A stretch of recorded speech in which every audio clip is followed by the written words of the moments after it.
Bonjour tout le monde et re-bienvenue au Salon de l'agriculture 2014 de Saint-Hyacinthe. On est présentement en compagnie de M. Pierre Doré, qui est agronome chez Synagri et directeur régional d'un tout petit territoire qui s'étend de Mirabel à Gaspé. Donc, bienvenue parmi nous, Pierre. Merci, Eric. Aujourd'hui, on a un sujet dont plusieurs personnes nous questionnent. Il y a eu le ministère de l'Agriculture qui nous a même convoqués à une réunion pour expliquer qu'est-ce que était ce phénomène grandissant et de plus en plus populaire qui est Expert Céréales. Donc, nous sommes aujourd'hui un peu avec le père de l'Expert Céréales où l'idée a émergé. Donc, Pierre, au niveau d'Expert Céréales, est-ce que tu peux nous dire, ça consiste en quoi, juste, Expert Céréales? Je vais essayer de te démystifier ça, Eric. D'abord, c'est une chose assez simple. C'est d'abord, pour bien l'illustrer, c'est un guide de production. Est-ce qu'on voit le guide? Oui? Très bien, bon. C'est d'abord un outil. Le guide a été bâti par nos équipes de recherche et développement puis nos équipes techniques. C'est là-dedans regroupé toutes les meilleures pratiques agronomiques reconnues destinées aux productions de haute performance. C'est ça d'abord Expert Céréales. Cet outil-là a été validé par l'équipe en Europe, là où sont les meilleurs rendements de céréales. Et puis, on peut dire aussi en d'autres mots que c'est un outil de gestion de tous les points critiques, du choix du sol jusqu'à la récolte.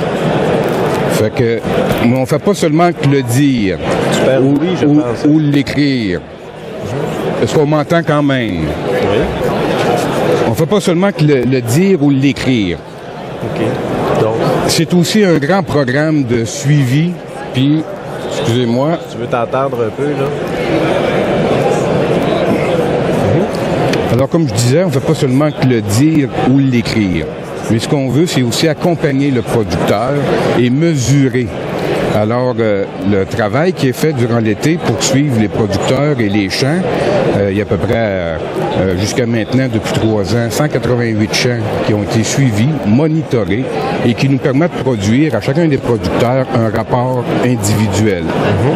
Par la suite, la somme de toutes ces données-là qu'on met dans une base de données, l'ensemble des prises d'informations qu'on prend au champ durant le suivi, aussi nous permet de produire un rapport commun, une analyse de groupe, et ça nous permet d'améliorer à chaque année la pertinence de notre programme.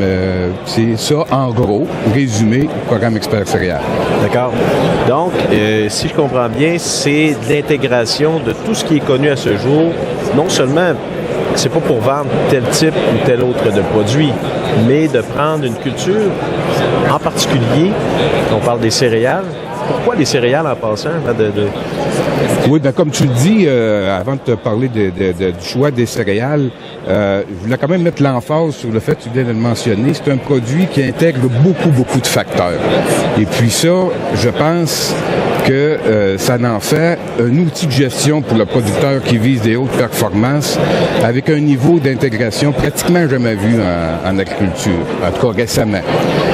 Et le choix des céréales est devenu évident pour nous autres, d'abord, je dirais qu'elles sont un peu mal aimées, qu'elles sont négligées, et qu'il était techniquement assez facile pour nous de faire la démonstration qu'on pouvait améliorer grandement cette productivité-là. Ça, c'est un point. L'autre point aussi, je dirais que dans les régions forte production de maïs, par exemple, les gens sont bien intéressés à améliorer la production. Ils parlent souvent de maïs et de soya, et puis les céréales sont négligées dans l'assolement.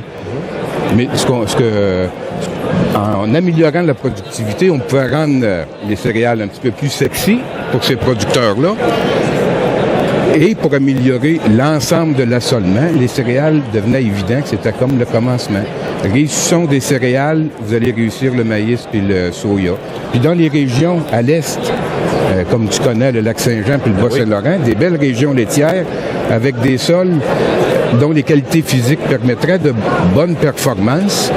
Bien, on était, je pense, bien intéressés à contribuer à améliorer la productivité. Donc, si on parle de productivité, j'imagine qu'il y avait des objectifs de productivité visés avec ce programme-là. Ouais. Dans l'esprit du programme Expert Céréales, la productivité est personnelle, à peu près reliée au potentiel de chaque champ. C'est pour ça qu'on ne personnalise pas, puis on ne publicise pas les résultats individuels. Mais si on veut se donner une idée de rendement, pour les blés, hiver, printemps et les orges, on vise 6,2 en général, ce qui fait 2,5 tonnes à l'acre. Et dans l'avoine, 5,6 tonnes à l'hectare, soit 2,2 tonnes à l'acre, ce qui vous donne une idée de ce qui est poursuivi par le programme. Tous ceux qui produisent des céréales, on parle là pas de petits rendements, mais de rendements qui sont quand même atteignables et qui semblent peut-être aux yeux des gens qui, pour le commun de la production, des rendements records. Et c'est vraiment les rendements visés avec le programme Expert Céréales. Oui, c'est l'objectif qu'on se donne, puis c'est comme même une étape à la limite. Le producteur qui va avoir maîtrisé plusieurs pratiques, là, il va pouvoir peut-être même améliorer ça. Tu as parlé d'analyse de groupe. Bien sûr, je pense que l'objectif est de voir des tendances selon ce que les gens vont faire comme au champ. Plus on a de données, plus on est capable de voir des tendances de certains traitements, de certaines façons de faire qui vont être favorables ou non au rendement. En avez-vous des résultats? Ça fait 2 ans complété maintenant, ce programme? Oui, même 3 ans pour la section Lanaudière, Rive-Nord, puis 2 ans là, pour la région de Québec qui s'est ajoutée Bas-Saint-Laurent. Qu'est-ce que ça dit comme résultat? Oui, bien, je peux vous donner peut-être des résultats d'exception d'abord. Après ça, je vais vous donner les résultats globaux. Mais on a quelques résultats au-dessus de 7 tonnes à l'hectare. Ces résultats-là sont pesés. En quelle culture? On est dans le blé. Le blé? De printemps. Lorsque les représentants travaillent à prendre à faire les pesées avec le producteur, parce que c'est pesé, c'est sur une base sec, quand on se promène avec le capteur de rendement, on a vu des pointes de rendement qui dépassaient 9 tonnes et 10 tonnes à l'hectare. Des rendements, comme je le dis, d'exception. Alors, il y a sur 188 champs qui sont monitorés et mesurés, nous en avons eu que quelques-uns comme ça, mais qui montrent tout le potentiel des bonnes pratiques et de l'espèce qui sont les céréales et du climat qu'on a au Québec. Maintenant, je vous dirais de manière plus précise dans notre banque de données, sur les blés et les orges, 156 champs dans notre base de données, 13 soit 20-25 champs, ont obtenu des rendements supérieurs à 6 tonnes à l'hectare. Mais on est au-dessus du tiers, 34 environ, qui ont des rendements de 5 tonnes à l'hectare et plus. Et le volet économique est très important dans ce programme-là. Quand on parle de productivité, d'efficacité, ce n'est pas qu'une question de résultats et de rendement, mais de résultats financiers. Ces producteurs-là, en général, qui ont réussi leur coût, dégageaient des marges additionnelles, des intrants payés de 200 à 400 piastres l'hectare, ce qui est bien intéressant puis qui donnait un peu plus de... Maintenant, je dois dire aussi qu'un certain nombre de producteurs, peut-être aux alentours de 20 des champs qui sont mesurés et monitorés, ont des rendements qui étaient de 3,5 tonnes et moins, et bien que supérieurs généralement à leurs résultats habituels, dégageaient pas des marges additionnelles intéressantes.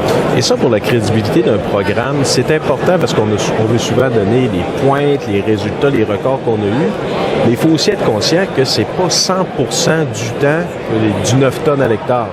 Et c'est important de mesurer aussi le degré d'insuccès avec ça, dans certaines conditions que ça n'a pas fonctionné.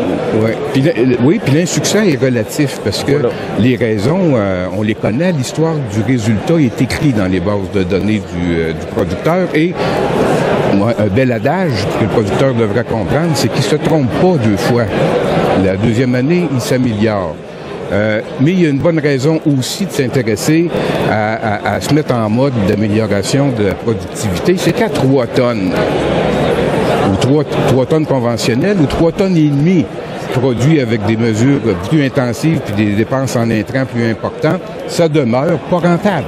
Alors, le producteur a tout intérêt, toute chose étant relative, mais le producteur a intérêt, donc, à se mettre en mode de recherche de solutions pour améliorer sa productivité et Expert Céréales s'inscrit bien dans cette démarche-là. Expert céréales, c'est ponctuel, peut-être, pour t'aider un petit peu, là. Excusez-moi. Donc, Expert céréales, on parle de quelque chose qui n'est pas seulement sur une saison. On est rendu à 2, 3 saisons. Est-ce qu'il y a du suivi de la part de Synagri au niveau de la clientèle qui adhère à ce programme-là? Oui, le programme, comme je vous ai montré en début d'entrée, est d'abord un outil de gestion qui est écrit, qui sont des bonnes pratiques connues et reconnues. Mais le volet suivi, comme on a 188 champs qui ont été suivis et il y a une équipe sur le terrain qui visite les producteurs pour les aider dans les interventions, les faire au bon moment, mais aussi qui mesure, comme je vous le disais. Puis c'est aux 10 jours, il y a une visite et davantage rapprochée que dans les périodes intenses. Donc, si je fais un retour, vraiment, c'est de travailler à étudier la culture, étudier et mettre en pratique tout ce qui est connu comme étant facteur de réussite pour avoir un rendement optimal et économique de la culture des céréales. Et c'est ça à quoi le programme Expert céréales de Synagri s'engage à. Une analyse de groupe, un suivi. À qui est-ce qu'on s'adresse avec ce programme-là? Est-ce qu'il y a une clientèle cible particulière ou qui peut adhérer? Je dirais que peut-être la première qualité, ce qui fait bouger un petit peu, c'est la volonté du producteur. Il faut s'améliorer lui-même? À vouloir s'améliorer, à croire à cette production-là. Nous autres, on fait la démonstration qu'il est possible d'améliorer la productivité, mais c'est cette dose-là de volonté que ça prend au producteur. Autant que possible, avoir des champs qui montrent un potentiel de résultat. Nos programmes vont s'adapter au potentiel de chaque champ. Mais pour faire de la haute performance, c'est des bons champs. Ce n'est pas un one size fits all. Exact. Adapté. Pour avoir des hautes performances, comme une vache haute productrice, ça prend d'abord la génétique qui va permettre ça. Nous autres, on va l'exprimer. Donc, je ne sais pas s'il y avait autre chose, parce que ce programme-là, je le vois très bien et on en entend parler. La progression au fil du temps et des années commence à nous demander quand même beaucoup de ressources là, à nous-mêmes. C'est un très, très beau défi qu'on relève avec notre clientèle. Donc, pour ceux qui seraient intéressés à ce programme Expert céréales, parce qu'on s'en vient aussi avec un programme Expert soya, Expert maïs, présentement, c'est quoi la façon la plus simple de... On est toujours un petit peu... Le programme lui-même vit par les connaissances qu'on a développées. Le représentant peut guider le client. Mais il veut être suivi puis faire partie du monitoring qu'on est en train d'entreprendre, qui a déjà 2 ans passés. On est limité par les ressources humaines. C'est pas un principe du premier arrivé, premier servi. La première étape que le représentant, que le client a à faire, c'est de contacter son représentant Synagri qui va voir les possibilités de succès pour lui, les probabilités de réussite et s'il s'inscrirait bien dans cette démarche-là, qu'il trouve son compte. Et je pense que ce sera la première étape. Puis dans les régions, pour l'instant, que je m'occupe de la région de la Naudière, de Mirabel jusqu'au lac Saint-Jean et de Drummondville vers l'est jusqu'à dans Gaspésie. J'invite tout le monde à contacter nos représentants. Donc, on peut contacter un représentant si on le connaît localement, directement, ou aussi aller sur le site internet synagri.ca où toutes les coordonnées vous seront accessibles. Pierre, un plaisir. Merci beaucoup, Éric. Merci. Ça fait plaisir. Bon succès 2014. Merci.